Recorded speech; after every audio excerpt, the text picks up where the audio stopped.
بہت نالائق آدمی ہوں، بہت نالائق۔ ایک چیز آپ کو بتاتا ہوں، جو حضرت اقدس مولانا محمد منظور نعمانی رحمۃ اللہ علیہ کو حضرت اقدس عبید اللہ سندھی رحمۃ اللہ علیہ نے جو نصیحت کی، وہ آپ کو بتا رہا ہوں مولوی صاحب، خدا کی قسم زندگی بھر اس کو یاد رکھو گے۔ میں تو نالائق آدمی گزرا، لیکن فرماتے ہیں کہ عبید اللہ سندھی مظلوم کے ساتھ ظلم تو ہوا۔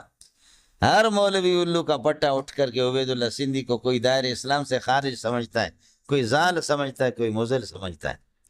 جو بھی انگریز کے خلاف جو اٹھتا ہے اس کو سب پاگل کہتے ہیں۔ جیسے کہ آج بھی سارے آپ کے ملک کے خنزیر وہ دانشور بنے ہوئے، اور طالبان دنیا سے ناواقف ہیں، یہ کسی کام کے بھی نہیں ہے۔ طالبان شیر، چاہے اللہ آپ کا بھلا کریے کہ کھائے تب بھی شیر ہے، بھوک سے مرے تب بھی شیر ہے۔ طالبان ہر صورت میں شیر، سمجھ۔ جہاز میں سوار ہو رہا ہے ان کا چیف، اللہ آپ کا بھلا کرے، فوج کا، اور یہ کہ جہاز میں جا رہے ہیں اور کھانے کا ٹائم آ گیا، پیاز لے کر کے روٹی اس کے ساتھ کھا رہا، سمجھتا۔ ابھی جو ساتھی حج پہ جو ساتھی گئے ہوئے تھے، بہت سے حاجیوں نے بتایا کہ سعودی حکومت نے دبر پہ زور لگائے، ایڑی چوٹی کی، طالبان کو خصوصی پروٹوکول دیے ان کے وزیروں کو، تمہارے لیے خاص یہ کہ ایئر کنڈیشن رہائش مینا میں، مزدلفہ میں۔ کہتے ایک طالبان کا ایک وزیر بھی وہاں گیا نہیں۔ ساتھی کہتے قسم خدا کی جب بھی ان کو دیکھتے تھے طواف کر رہے تھے، طواف کر کے، اور جیسے بیٹھتے ہمارے ساتھ تو بعض کے جو کیا کہتے ہیں جو بیدار دماغ ہے تو ان کے آنسو آتے تھے، کہنے لگے ہم یہ خرافات دیکھ رہے کہ سعودیہ میں حرم نبوی میں کیا، یہاں کیا کیا خرافات کیا کیا ہو رہے ہیں، یہ سب ہماری نگاہوں میں، سب کو سبحان اللہ، یہ سب کچھ ہماری نگاہوں میں ہے۔ اللہ پورا کر دے گا، جیسے افغانستان کو اللہ نے آزاد کر دیا، اس طرح اللہ اپنی پوری سرزمین کو ان خرافات سے ہمارے ہاتھ سے آزاد کرائے گا۔ سب کو سبحان اللہ، سمجھتا ہے اس قسم کے لوگ ہیں مجھ سے ہے۔ ایک کشتی کر لے ملنگ کو، چھوڑو یار ان باتوں کو۔ مولانا عبید اللہ سندھی کی بات آپ کو عرض کہ عبید اللہ سندھی مولانا منظور نعمانی رحمۃ اللہ علیہ فرماتے کہ میں نے جلسے میں 3 دن آپ کے ساتھ رہا، رات کو 11-12 بجے تک جلسہ ہوتا تھا۔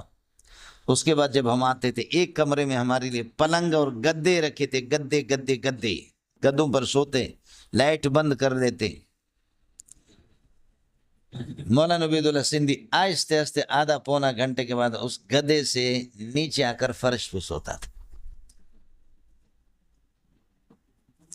آدھا پونا گھنٹے کے بعد نیچے، پہلے گدے پلنگ پر سو گئے، میں بھی سو گیا ساتھ، میرا وہ پلنگ ہے ان کا یہ ہے، آہستہ آہستہ اس کو دیکھا، آدھا پونا گھنٹے کے بعد نیچے آ کر کے سو گئے۔ پھر آدھی رات کو گھنٹہ 1.5 گھنٹے 2 گھنٹے کے بعد، اچھا دوسری بات یہ ہے کہ سوتے تو پاؤں پھیلاتے نہیں، سکڑ کر کے سو جاتے، 2۔ تیسرا یہ ہے کہ رات کے آخری حصے میں اٹھ کر کے وضو بنا کر کے تہجد پڑھ کر کے روتے تھے۔ 3 راتیں میں نے دیکھی۔ آخر میں جب جدا ہو رہے تھے میں نے کہا کہ سندھی صاحب، لوگ تو آپ کو زال اور مضل اور گمراہ قرار دیتے ہیں، آپ کے بارے میں سنا تھا، لیکن آپ کے علم کا اعتراف، لیکن یہاں سب کچھ اس کا الٹ ہے۔ یہ کیا ہے؟ اللہ واسطے مجھے نصیحت کرو اور اپنی قابلیت کے راز بتا دو کہ یہ کیا ہے، یہ علم کہاں سے؟ فرمایا کہ منظور صاحب ایک مسئلہ یاد رکھ لینا، اپنے راز کی بات مولویوں کو کبھی نہیں دینا۔ ہمیں جب بھی انگریز کے خلاف جہادی پروگرام ہم نے بنایا، ہمیں ذلیل کیا مولویوں نے، ایجنسیوں کے اعلی کار بنے، پیسے لے کر کے منافقوں نے ہمیں منافقت کر کے، مولویوں نے ہمیں ایسا غداری کی۔ اپنے راز کی بات ہر ایک کو بتانا نہیں، خاص طور پر مولویوں سے خیال کرنا، تمہارے جنس میں ہو کر شامل ہو کر تمہیں دیکھو دیں گے۔ ایک دوسرا مسئلہ فرمایا کہ منظور صاحب تہجد کا اہتمام کرنا، اس کے بغیر جو کہتا ہے کہ ولی اللہ ہے، پکا دجال جھوٹا ہے، ولی اللہ بن نہیں سکتا بغیر تہجد کے۔ 2 سمجھتا ہے۔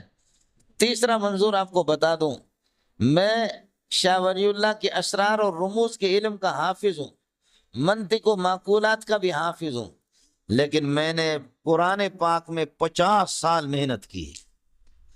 میری محنت کا مرکز قرآن رہا ہے.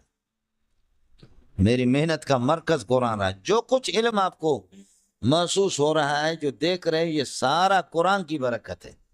یہ بات آپ کو سمجھانا چاہ رہا تھا.